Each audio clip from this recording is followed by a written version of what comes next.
नमस्कार, मैं नवनीत सिन्हा। आप देख रहे हैं द रिफॉर्मर न्यूज़। समाज के लिए काम करना और समाज के लिए सोचना और समाज के जो कह सकते हैं हम लोग कि समाज को बेहतर बनाने के लिए जो कुछ कहना, ये तीनों अलग अलग पहलू है। बहुत लोग कहते हैं, बहुत लोग सोचते हैं, लेकिन उनके पास संसाधन नहीं होते। बहुत लोग करके दिखाते हैं। तो आज मैं आपको एक ऐसे शख्स से मिलवाने जा रहा हूँ जो कि बिहार पुलिस सर्विस में भी रहे, उनके बाद वो असिस्टेंट प्रोफेसर भी रहे, पटना साइंस कॉलेज के अभी हैं वर्तमान में, और वहाँ से डीएसपी थे बिहार पुलिस सर्विस में। वहाँ से उन्होंने नौकरी छोड़कर नरपतगंज विधानसभा जो अररिया ज़िला में पड़ता है, वहाँ से उन्होंने इस बार 2 विधानसभा चुनाव था, वहाँ भी हाथ आजमाया उन्होंने। और उसके बाद जो है इधर हाल में जो बीते 3 दिसंबर को डॉक्टर राजेंद्र प्रसाद की जो जयंती थी, 136वीं जयंती, उसके अवसर पर उन्हें impactful person award for social excellencies मिला, समाज के बेहतर काम करने के लिए।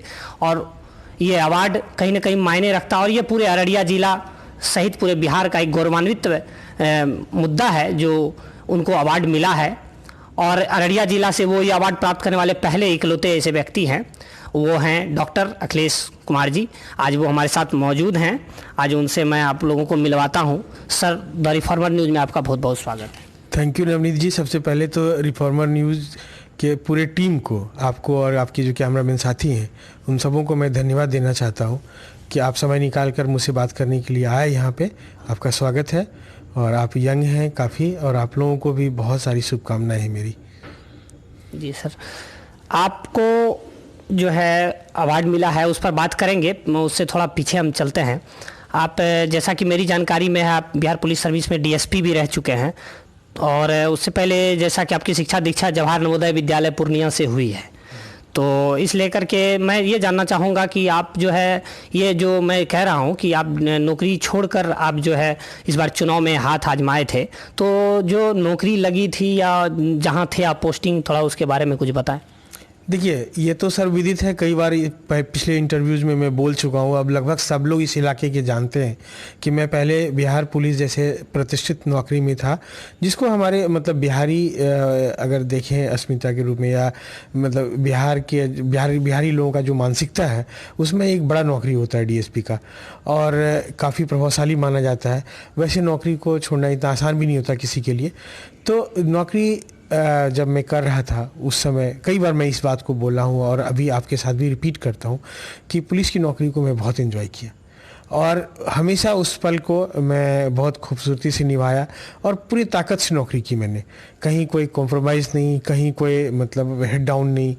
और कह सकते हैं कि अगर आप जब हमारी उपलब्धियों को देखेंगे किशनगंज में या सोनपुर में या सुपौल में या और जहाँ भी मैं पदस्थापित रहा, जो भी असाइनमेंट मुझे मिला उसको मैंने बहुत अच्छे से किया, और उनको देख कर के आपको लगेगा कि मैं नौकरी को बहुत मन से किया, और उस नौकरी से मुझे किसी भी तरह का शिकायत नहीं है। और ये मतलब बार बार मैं कहता हूँ इसको, और बार बार स्पष्ट शब्दों में कहता हूँ, क्योंकि अभी बहुत सारे बच्चों को मैं सिविल सर्विसेज के लिए ट्रेनिंग देता हूँ और उसको मार्गदर्शन देता हूँ।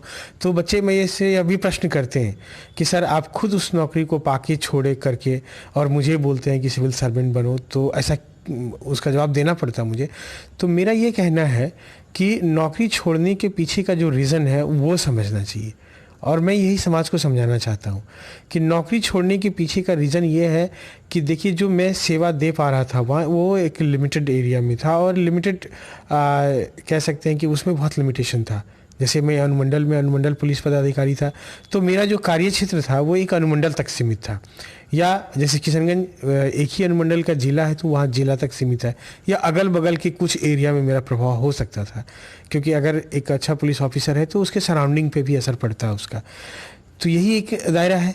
लेकिन जब मैं उसको छोड़ा, कॉलेज गया, तो पूरे बिहार के छात्र मुझसे जुड़े, और कुछ जो कॉलेज में पढ़ने वाले छात्र थे, यूनिवर्सिटी में पढ़ने वाले छात्र थे, डायरेक्ट मुझसे फिजिकली जुड़े, और बिहार और बिहार के बाहर भारत के कई राज्यों के बच्चे मुझसे जुड़े हुए हैं, खास करके ग्रामीण क्षेत्रों के। तो ये देखिए कितना बड़ा विस्तार है, एक अनुमंडल से अब वो पूरे बिहार में दायरा हो गया। अब जो उसके बाद मैं पॉलिटिकल एजेंडे के ऊपर आया हूँ, तो अब ये सोचिए कि पूरे समाज के लिए मतलब उसका विस्तार है। तो ये मैं विस्तार देना चाहता था। मेरे अंदर जो कैपेबिलिटीज़ थी या जो है आज के डेट में, तो मुझे ऐसा लगता है कि वहाँ अपने आप को एक जॉब तक सीमित रखने से ज़्यादा बेहतर मैं समझा कि मैं अपने आप को विस्तार दूँ सोसाइटी के लिए।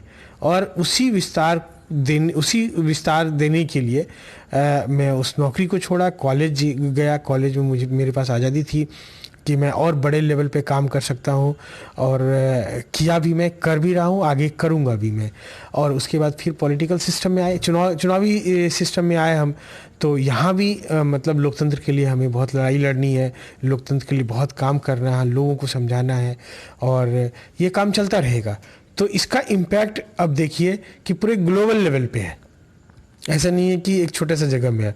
तो यही एक विस्तार दिया है मैंने, और इसी को आगे रखूँगा मैं। इसी पर्पज़ से मैंने वहाँ से छोड़ के इधर आया।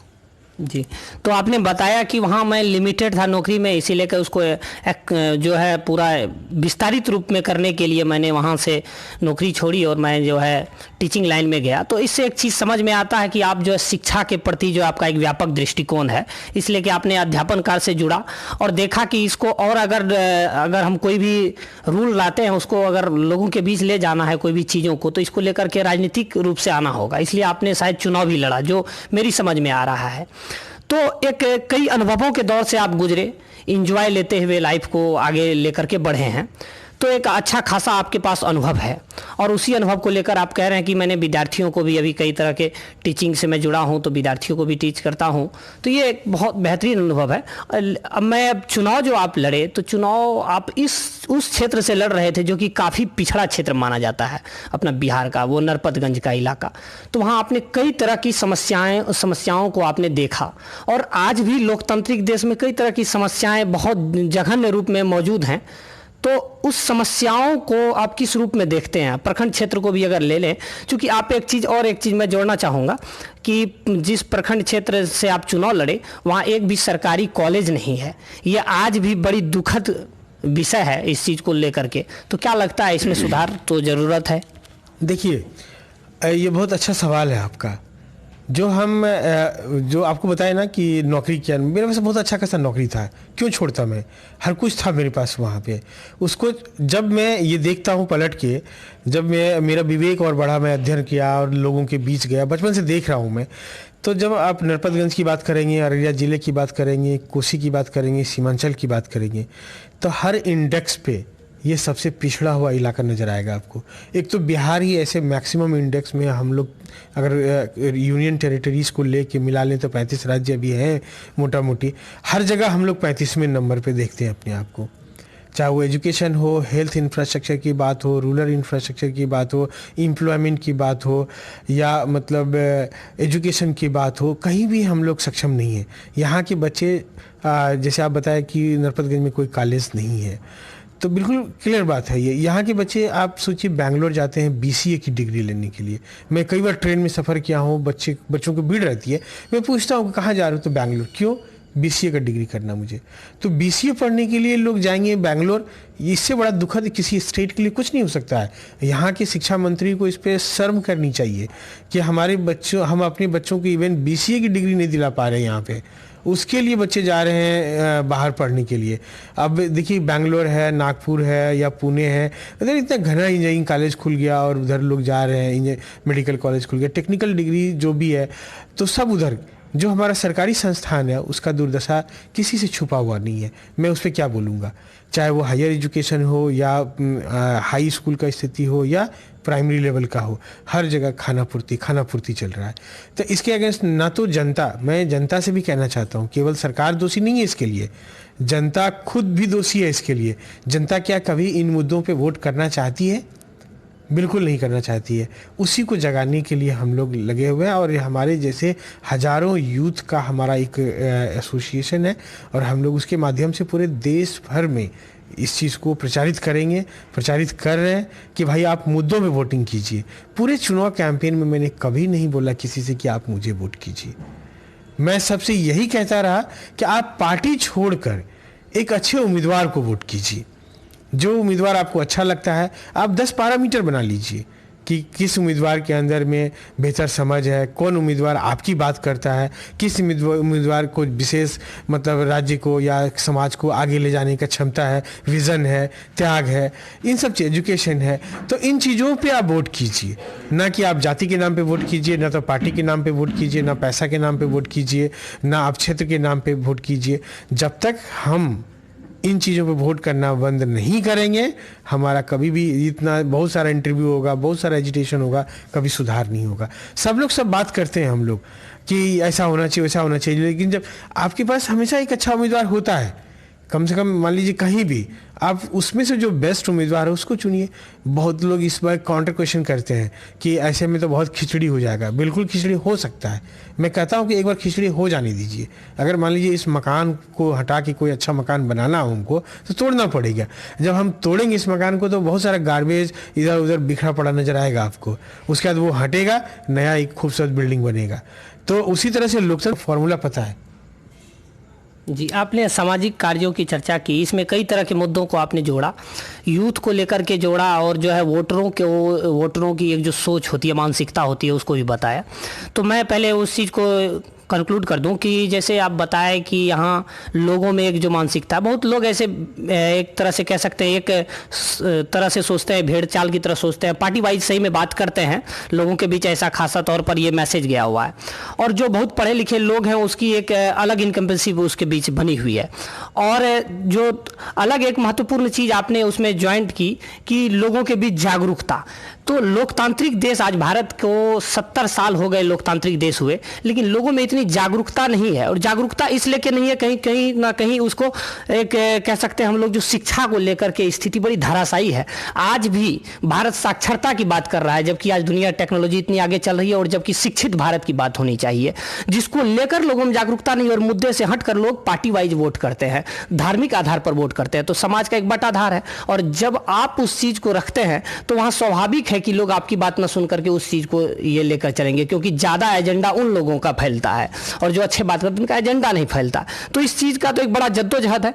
यूथ को लेकर के जहां आप बात करते हैं, यूथ आज भी एक तरह से कह सकते हैं कि यूथ में जो पढ़ाई लिखाई इस रूप में हुई है कि वो उसमें एक समझ नहीं है। अगर दो बातें कहीं पर अगर चर्चा का विषय हो तो नहीं बोल पाते हैं। तो ये कहीं ना कहीं है।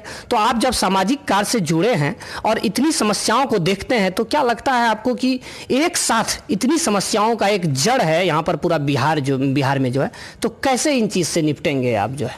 देखिए, निपट जाएगा। इसके लिए बहुत मेरे जैसे आपके जैसे यूथ्स को आगे आना पड़ेगा। जब हमारे आपके जैसे लोग मजबूती से आगे आएंगे तो ये एकदम हो जाएगा। और मुझे पूरा यकीन है होने की कगार पे है। अब जैसे देखिए, एक तरफ आप बात किए कि यूथ के अंदर समझ नहीं है, उनका एजुकेशन लेवल इतना ख़राब है कि वो मुद्दों पे बात नहीं कर सकते हैं। मैं दूसरी तरफ इसी समय में ऐसे युवाओं से मिला हूँ, 12 साल 13 साल के ऐसे बच्चों से मैं मिला हूँ जो इतनी अच्छी बात करते हैं कि आपका दिमाग गुम हो जाएगा जी। उनका जो पॉलिटिकल सिस्टम का समझ है, 12 साल के बच्चों को, मैं कई ऐसे बच्चों से मिल चुका हूँ जो मतलब डेमोक्रेसी का जितना विस्तार से वो समझते हैं, जितना डिटेल में उनको समझते हैं, वो बड़े बड़े पॉलिटिकल साइंस के बच्चे नहीं समझ पाएंगे। तो एक साथ हमारे पास दो तरह के युवा हैं। एक ऐसे युवा हैं जो दिग्भ्रमित हैं, जिनका स्टडी लेवल बहुत ख़राब है, और एक तरफ ऐसे हैं जिनका बहुत मतलब आगे का सोच है उनका। तो जब मान लीजिए दोनों लोग एग्जिस्ट कर रहे हैं, तो हम किनको पकड़ना है? हमें मान लीजिए जो लोग नीचे हैं उनको ऊपर लाना है, जो ऊपर है उसको एक लेयर और ऊपर लेके जाना है। तो ये काम कौन करेगा? जिनको समझ में आ गया, जैसे हमको समझ में आ गया कि करना चाहिए हमको, तो आ गए हम समाज में। तो हमारे जैसे बहुत सारे युवा जब मान लीजिए हर जिला में 10, 20, 25 ऐसे आ जाएंगे, तो कोई बहुत बड़ा हम संख्या बोल भी नहीं रहे कि अगर मान लीजिए मेरे प्रखंड में ही, एक नरपतगंज प्रखंड में हमारी सब 5 लोग आ जाएंगे, तो यहाँ 5 लाख की मात्र आबादी है।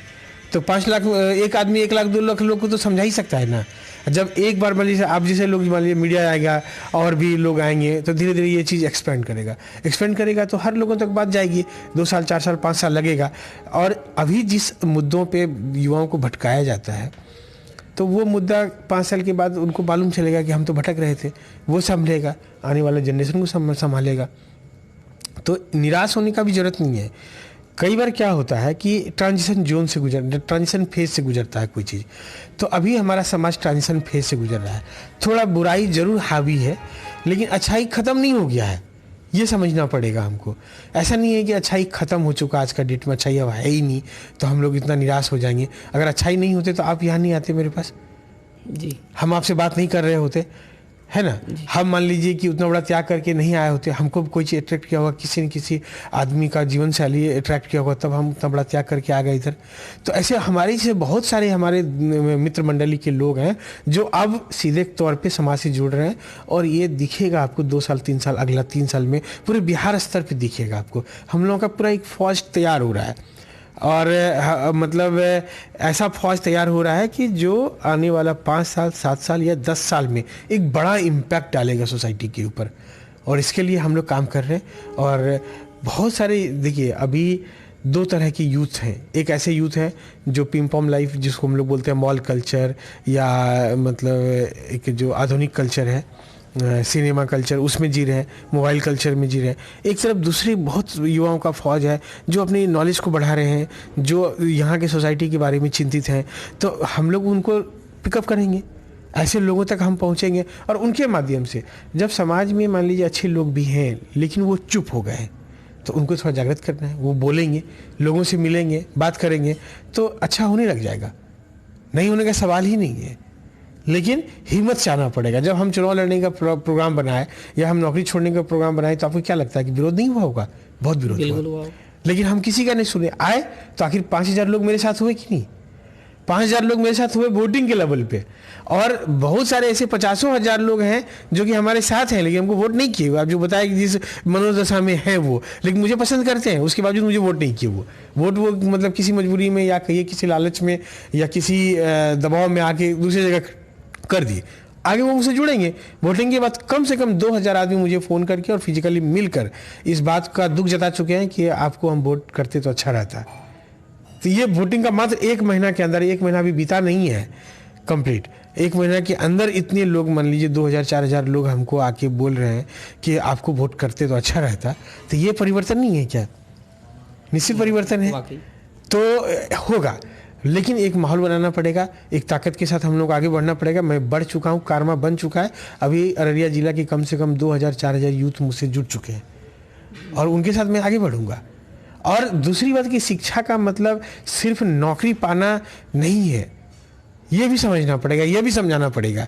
शिक्षा का मतलब एक बेहतर इंसान बनना। आप मान लीजिए नौकरी नहीं करें, आपके पास नॉलेज था थोड़ा, तो आप आज एक पत्रकार बनने का सोचते हैं, आप इशू बेस्ड बात करने का सोचते हैं, या आप समाज में मान लीजिए कोचिंग चला के बच्चों को पढ़ा रहे हैं, कर रहे हैं ना, आप योगदान दे रहे हैं कि नहीं दे रहे हैं? तो जो आदमी मान लीजिए कैपेबल बनेगा तो वो कोई ज़रूरी कि सरकारी नौकरी करेगा तभी वो समाज में योगदान देगा, तभी वो अच्छा करेगा, ऐसा कोई ज़रूरत नहीं है। हमारा ये कहना है कि शिक्षा का मूल जो ये होना चाहिए, फोकस होना चाहिए, सबसे पहला फोकस होना चाहिए अच्छा इंसान बनना, और हमको मतलब क्रिएटर बनना है, हमको निर्माता बनना है एजुकेशन के माध्यम से। आज अगर मान लीजिए मेरी समझ उतनी नहीं होती तो हम भी नौकरी पा लिए तो वहीं अटके पड़े रहते। तो हम अपने समझ को बढ़ाए, अपने विवेक को बढ़ाए, अपने तर्कशक्ति को बढ़ाए, अपने एक्शन को बढ़ाए, तो आप समाज के बीच हैं और इसको और ज़्यादा मजबूत बनाएंगे और इंटेंसिफाई करेंगे और लोगों तक पहुंचेंगे धीरे धीरे। ये काफ़ी अच्छी और ईमानदार पहल है, और जो आप अच्छाई खोजने की बात कह रहे हैं और उसको लेकर एक कारवा बनाने की बात कह रहे हैं, उम्मीद है कि उस चीज़ पर आप खरा उतर पाएँ और बिहार एक आगे जो पथ प्रदर्शक के तौर पर आप उभर कर आएँ और आगे ले जाएं उस चीज़ को। एक मैं आखिरी चीज़ आपसे इस चीज़ में जानना चाहूँगा कि लोग डॉक्टर अखिलेश कुमार को आगे राजनीतिक रूपरेखा में किस तौर पर देखेंगे? देखिए, मैं आपको पहले बोला हूँ बहुत बार बोला हूँ, मैं कोई हनुमान नहीं हूँ जो अपना छाती फाड़ के दिखा सकूँ कि मैं क्या सोचता हूँ, लेकिन धीरे धीरे लोगों को यह भी पता चलेगा। लोग सोचते हैं मैं चुनाव लड़ रहा हूँ तो विधायक बनना चाहता हूँ या सांसद बनना चाहता हूँ, लेकिन इसके इतर जो मेरी मनोदशा है, जिस सोच से मैं चुनाव लड़ता हूँ उसको समझिए। मैं विधायक और सांसद बनने से जो उसकी यात्रा है उससे बहुत बड़े यात्रा के पे हूँ। मैं लोकतंत्र की यात्रा पे हूँ, लोकतंत्र बचाने या लोकतंत्र को मजबूत करने की यात्रा पे हूँ। तभी मैं किसी पार्टी के पीछे पीछे नहीं भाग रहा। अगर मान लीजिए कि आज मुझे केवल विधायक ही बनना होता तो आपको क्या लगता है, हमें किसी पार्टी विनिंग पार्टी का आगे पीछे करके टिकट ले आते और हमको तो फ्री का टिकट मिल जाता, हमको पैसा भी नहीं लगता। यहाँ लोग पैसा देके टिकट खरीदते हैं। मेरा इतना मतलब अपना एक बैकग्राउंड है, इतना मेरा मतलब सामाजिक पकड़ है, या मतलब पॉलिटिकल पकड़ भी मेरा बहुत बढ़िया है। अगर हम थोड़ा सा मतलब अगर अपने आत्मसम्मान से समझौता कर लेंगे तो हमको फ्री का टिकट मिल जाएगा। लेकिन मुझे लोकतंत्र बचाना है, मुझे लोगों को ये बताना है कि आप एक बेहतर उम्मीदवार को वोट कीजिए। कल को मैं पार्टी के नाम पे किसी सदन में चला जाऊं, क्या फ़ायदा मिलेगा मुझे? अगर लोग मुझे पसंद करेंगे तो समाज में एक मैसेज जाएगा कि नहीं, अच्छे लोग पॉलिटिक्स में आ रहे हैं और उनको जनता वैल्यू दे रही है। ये समझाने, ये इस्टेब्लिश करने के लिए मैं आया हूँ। मेरा संघर्ष इसी बात का है कि अगर जैसे आप मुझे पसंद करेंगे तो आप मुझे वोट करेंगे। अगर मैं किसी पार्टी से जुड़ गया तो आप सीधा उस सिंबल को देख के वोट किए, तो उस सिंबल और उस पार्टी का जो छाया है उसके प्रति जो लोग जकड़ा हुआ है, उसके वजह से क्या होता है कि वो हम लोग किसी मतलब गलत आदमी को सेलेक्ट करते हैं हमेशा। और ये सर्वविदित है कि मतलब बहुत गलत लोग सेलेक्ट होकर सदन में गए, ना कभी उसको एक बार बोलना है सदन में, ना जनता के लिए आवाज़ उठाना है, ना जनता के हित की बात करनी है, ना जनता के बीच रहना है। ऐसे लोग हमारे सदस्य हैं, हमारे प्रतिनिधि हैं। तो इसी चीज़ को तोड़ना है मुझे, और जनता को ये समझाना है कि लोकतंत्र तब मजबूत होगा जब आप बेहतर उम्मीदवार को वोट करेंगे। लोकतंत्र तब कभी मजबूत नहीं हो पाएगा जब आप किसी पार्टी छाप देके वोट किए। इस मानसिकता से बाहर निकालने के लिए मेरी लड़ाई है और लोकतंत्र को मजबूत करने की लड़ाई है मेरी। मैं पैसा, पार्टी, इन चीज़ों के बल पे चुनाव नहीं लड़ना चाहता हूँ। मैं एक आइडिया की मतलब आइडियोलॉजी के बल पे चुनाव लड़ना चाहता हूँ, जो एक सिद्धांत है उसके बल पे लड़ना चाहता हूँ। मैं उस बात पे लड़ना चाहता हूँ कि हम जनता की बात करेंगे, जनता उसको स्वीकार करे। इसीलिए ये मेरा मतलब है, आगे यही मेरा यात्रा है और इसी पे मैं अडिग हूँ और इसी पे मैं मजबूती से आगे बढ़ूंगा। जी, तो यानी आप लोकतंत्र को मजबूत करने की और लोकतंत्र को बचाने की ओर एक यात्रा पर है, और उसको लेकर के आपका जो सिद्धांत है और आपकी जो अपनी विचारधारा है कि लोग पार्टी से उठ करके, लोग पैसे पर जो वोट देते हैं, पार्टी के आधार वोट देते हैं, उससे उठ करके सोचे और मुद्दे पर वोट दें, इसको लेकर के है। तो ये काफ़ी अच्छा दृष्टिकोण है। उम्मीद है आप ऐसा करें और आगे बढ़ें और बिहार जो एक बदलाव की ओर बढ़े। आपने द रिफॉर्मर न्यूज़ को समय दिया, इसके लिए आपका बहुत बहुत धन्यवाद। धन्यवाद आप सबों का, और आप सहित आपके कैमरामैन सबको पुनः बहुत सारी शुभकामनाएं। आप लोग बहुत यंग हैं। मैं कहना चाहता हूं कि अच्छी पत्रकारिता करिए और समाज में बदलाव के लिए जितना हो सकता है आप अपना योगदान दीजिए। हमसे जो मदद लेना चाहते हैं वो मदद लीजिए, मैं दूंगा। बिल्कुल, बहुत बहुत आपका दिल से धन्यवाद। और जब आपने इस सुधार की बात की तो हम लोगों का जो न्यूज़ पोर्टल का नाम है वो द रिफॉर्मर ही है, यानी सुधारक के तौर पर ही हम लोग ये चीज़ में बदलाव लाना चाहते हैं। और आप संदेश देना चाह रहे हैं सर, तो कुछ देखिए, मैं आपके न्यूज़ पोर्टल के माध्यम से, जो द रिफॉर्मर न्यूज़ पोर्टल है, उसके माध्यम से खास करके अररिया जिला, नरपतगंज और कोसी सीमांचल के तमाम यूथ को एक संदेश देना चाहता हूं कि मैं आपके हित के लिए खड़ा हूं। अगर आपको कहीं भी ऐसा लगता है कि मुझे अखिलेश कुमार से मदद मिल सकती है, चाहे वो शैक्षणिक हो या करियर से रिलेटेड हो या और किसी दूसरे मुद्दे से रिलेटेड हो, तो आप ज़रूर मुझसे संपर्क करें। और मेरा सब कुछ ओपन है। फ़ोन नंबर भी मेरा जो मैं यूज़ करता हूँ वही फ़ोन नंबर मैंने अपनी पॉम्पलेट में भी डाला था, वही फ़ोन नंबर मेरा फेसबुक पेज पे भी है। वहाँ जाके आप उससे बात कर सकते हैं और आप बिल्कुल आएँ, मैं आपके लिए खड़ा हूँ। आपको सेप आउट करने में, जो आपका निर्माण में मेरा जो भी भूमिका हो सकेगा, मेरी तरफ से जो भी मदद आपको मिल सकेगा, उसके लिए मैं कभी नहीं हिचकूंगा, कभी मैं अपना पाँव पीछे नहीं करने वाला हूँ। आप खुलकर सामने आएँ और संसाधनों का जो रोना है उसको छोड़ दें, संसाधनों का रोना ना रोएं, और एक माहौल बनाते हैं हम लोग पूरे कोसी सीमांचल में, और एक आंदोलन के रूप में लेते हैं कि कोसी सीमांचल को हम लोग सबसे बढ़िया जगह बना के दम लेंगे। चलिए, तो बहुत बहुत धन्यवाद। तो ये थे डॉक्टर अखिलेश कुमार जी। देखते रहिए द रिफॉर्मर न्यूज़। धन्यवाद। जय हिंद।